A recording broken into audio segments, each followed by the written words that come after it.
भावना, ये रही तुम्हारी सावन उत्सव के लिए साड़ी।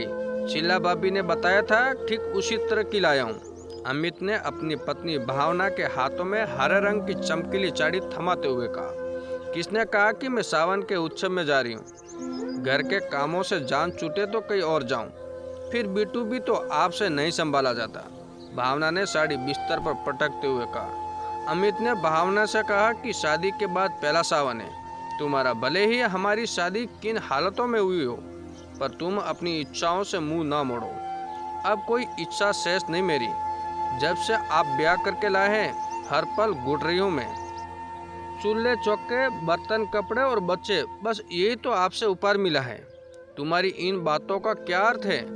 समझौते की अग्नि पर तो मैं भी जल रहा हूँ। समझौता और आपको ये बातें शोभा नहीं देती। मेरा सिर दर्द से फटा जा रहा है। मुझे सोने दीजिए। ज़्यादा चिल्लाहट हुई तो बिट्टू भी जाग जाएगा। लेकिन तुमने खाना।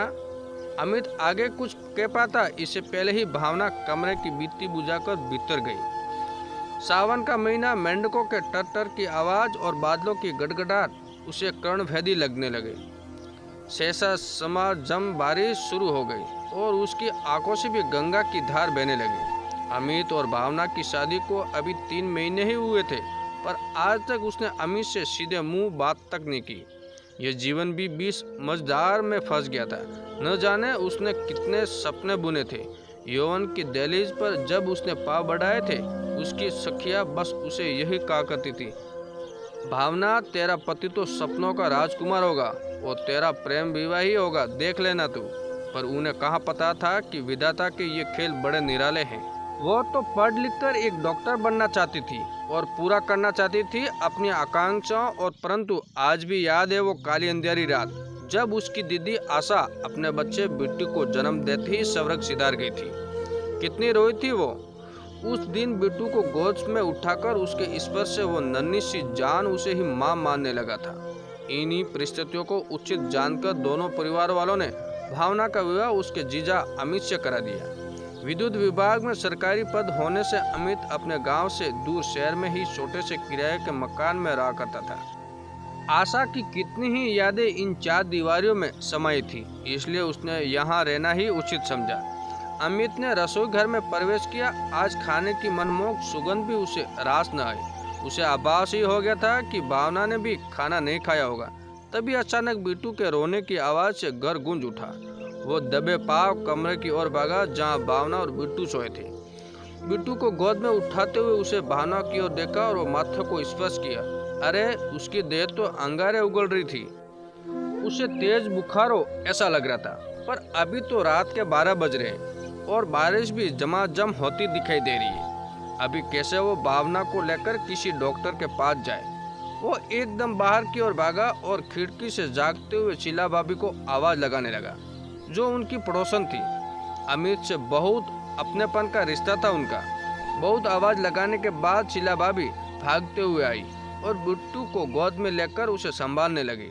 अमित भावना के सिर हाने बैठा और पानी की पट्टियां उसके माथे पर लगाता रहा। भावना को होश न था, वो बस दर्द से कराते हुए बड़बड़ा रही थी।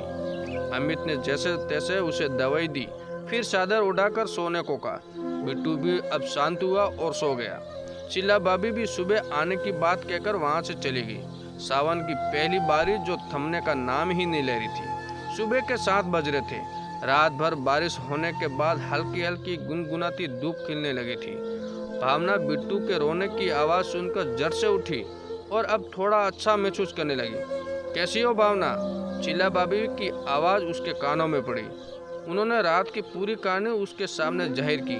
कैसे अमित पूरी रात उसके सिरहाने बैठा रहा और पट्टियाँ बदलते रहा। उसकी आंखों से भी आंसू बह जा रहे थे और जब तक दवाई लेने के बाद भावना की आंखें न लगी, वो टस से मस न हुआ। लेकिन वो अभी कहाँ है? भावना ने शीला भाभी का हाथ पकड़ते हुए पूछा। शीला भाभी ने बताया कि आज सावन का पहला सोमवार है और अमित शिवजी के मंदिर गया है। उसने कल भावना के स्वास्थ्य के लिए मन्नत मांगी थी, इसलिए वो सावन के सारे सोमवार व्रत करेगा। तुम कितनी भाग्यशाली हो भावना, तुम्हें अमित जैसा पति मिला है। वो अक्सर मुझे कहा करता था कि आशा के जाने के बाद वो तुम्हें कभी नहीं अपना पाएगा, लेकिन तुम्हारे घर वालों की जीत के आगे उसे झुकना पड़ा। तभी तो बिट्टू के खातिर उसने तुम्हारा हाथ थामा। शीला भाभी की बातों से भावना के अंदर कपकपी सी पैदा हो गई और वो उन्हें गले लगकर जोर जोर से रोने लगी।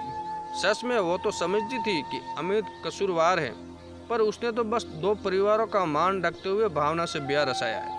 भावना ने भी अब तय कर लिया कि अपनी शादी के इस पहले सावन को अब यादगार बना देगी और अपना सारा जीवन अमित के नाम कर देगी। दोस्तों, इस कहानी से आपको क्या सीख मिली, कमेंट करके ज़रूर बताइए। Thanks for watching.